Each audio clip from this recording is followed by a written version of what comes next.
এই গরমে কি আপনার ত্বকের আসল সৌন্দর্য হারিয়ে গিয়ে কি আপনার ত্বকটা অনেক বেশি কালো হয়ে গিয়েছে? মুখে রোদে পড়া দাগসহ নানান ধরনের দাগ, মেস্তার দাগ, ব্রণের দাগসহ নানান দাগ মুখে দেখা দিয়েছে? বাজার থেকে নানান ধরনের ক্রিম, তাছাড়া নানান ধরনের জিনিসপাতি কিনে ব্যবহার করতে করতে কি আপনি ক্লান্ত হয়ে গিয়েছেন?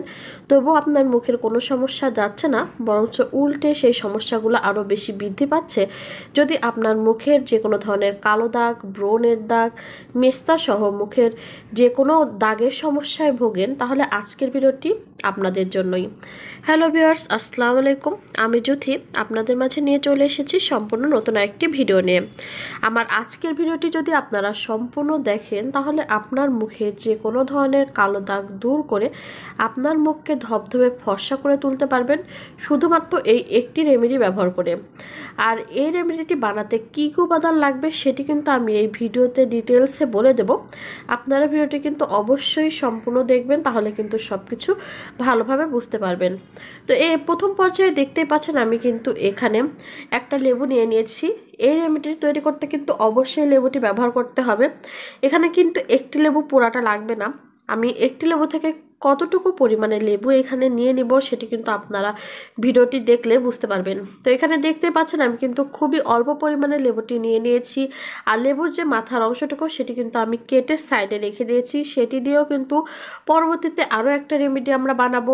ত্বকের সকল সমস্যা দূর করে ত্বককে অনেক বেশি ধবধবে ফর্সা এবং দাগহীন করতে কিন্তু আজকের ভিডিওটিতে আমি আপনাদেরকে দুইটি রেমেডি শেয়ার করে দেখিয়ে দিয়েছি। দুইটি রেমেডি আশা করছি আপনাদের ত্বকের জন্য খুবই উপকারে আসবে।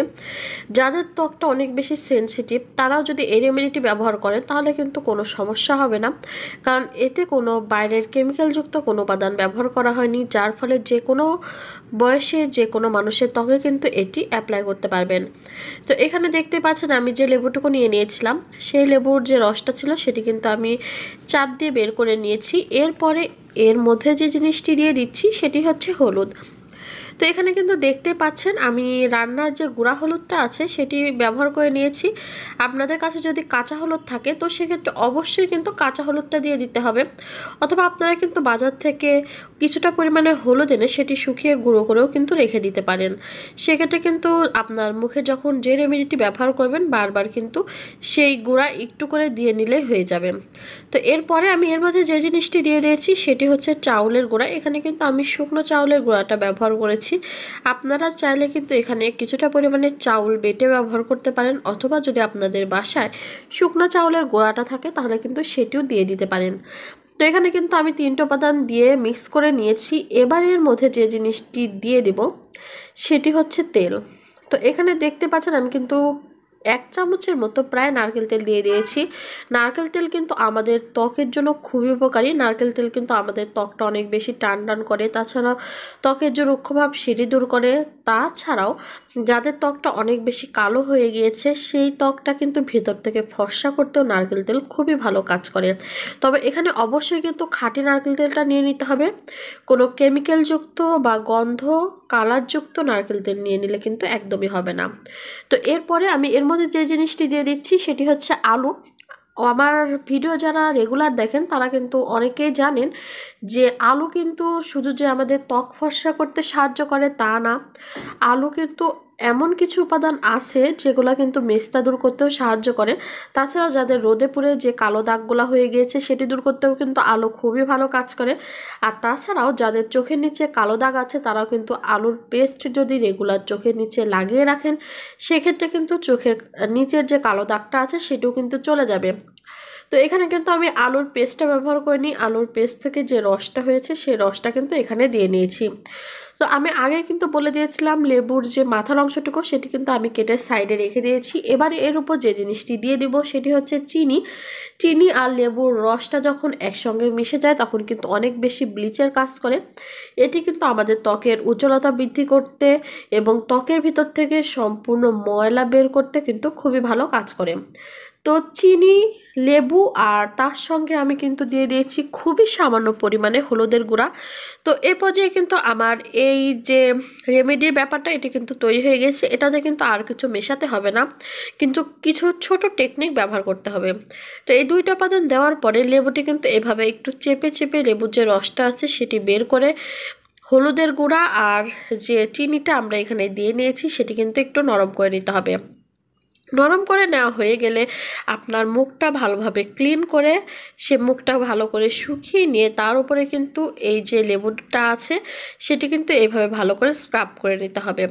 অবশ্যই খেয়াল রাখবেন মুখে যেন খুবই জোরে করে চাপ না দেন, সেক্ষেত্রে কিন্তু মুখে অনেক সময় লাল হয়ে যাওয়া সহ নানা ধরনের ক্ষতি হতে পারে। তো মুখের ব্যাপারটা যেহেতু খুবই সাবধানে করতে হয়, তো অবশ্যই কিন্তু খুবই আলতো হাতে ম্যাসাজ করে নেবেন আপনারা।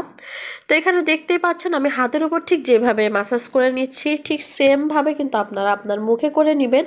আর এই রেমেডিটি আপনার মুখে তত সময় পর্যন্ত লাগিয়ে রাখবেন যত সময় না পর্যন্ত এটি কিন্তু শুকিয়ে যাচ্ছে। যখন এই রেমেডিটি আপনার মুখে শুকিয়ে যাবে তখন আপনার মুখটা খুব ভালো করে ক্লিন করে নেবেন, যে ফেস ওয়াশ বা সাবান আপনারা বাসায় রেগুলার ব্যবহার করেন সেটা দিয়ে। তারপর আপনার মুখটা ভালো করে ক্লিন করা হয়ে গেলে মুখটা শুকিয়ে নিয়ে পরবর্তীতে আমরা যে রেমেডিটি আগের থেকে বানিয়ে রেখেছিলাম সেই রেমেডিটি কিন্তু অ্যাপ্লাই করতে হবে। এই রেমেডিটি আপনারা দেখতে পাচ্ছেন আমি কিন্তু চামচের সাহায্যে যেভাবে লাগিয়ে দিচ্ছি, আপনারা কিন্তু সেমভাবে এরকম আস্তে আস্তে চামচ দিয়ে আপনার মুখে লাগিয়ে নিতে পারেন, অথবা একটা তুলোর সাহায্যে বা টিস্যুর সাহায্যে বা হাতের সাহায্যেও কিন্তু আপনারা লাগিয়ে নিতে পারেন। তবে যেভাবে লাগান না কেন খুবই আলতোভাবে কিন্তু পুরো মুখে অ্যাপ্লাই করতে হবে। আপনার মুখের যেন কোনো অংশ বাদ না থাকে এটি কিন্তু অবশ্যই মাথায় রাখতে হবে। মুখের যদি কোনো অংশ বাদ থাকে সেই অংশটাতে কিন্তু এটি কাজ করবে না, পরে কিন্তু দেখতে খারাপ দেখা যাবে। যখন এই রেমেডিটি আপনারা বাসায় ট্রাই করবেন তখনই কিন্তু আপনার মুখে পুরা কাভার হয়েছে কিনা সেটি কিন্তু অবশ্যই খেয়াল করবেন। তো এই রেমেডিটি কিন্তু আপনারা চাইলে রাতে ব্যবহার করতে পারেন অথবা কিন্তু দিনে ব্যবহার করতে পারেন, তবে যখনই ব্যবহার করুন না কেন যে কোনো সূর্যের আলো বা চুলার যে আঁচটা আছে সেটি থেকে কিন্তু অবশ্যই দূরে থাকতে হবে। এই ছোট্ট কিছু নিয়মগুলো মেনে যদি এই রেমেডিটি আপনারা কয়েকদিন ব্যবহার করেন তাহলে কিন্তু আপনার ত্বকের সকল সমস্যা দূর করে আপনার ত্বককে করে তুলবে ধবধবে ফর্সা। তো আমার আজকের ভিডিওটি কিন্তু এ পর্যন্তই। সবাই ভালো থাকবেন, সুস্থ থাকবেন। আল্লাহ হাফেজ।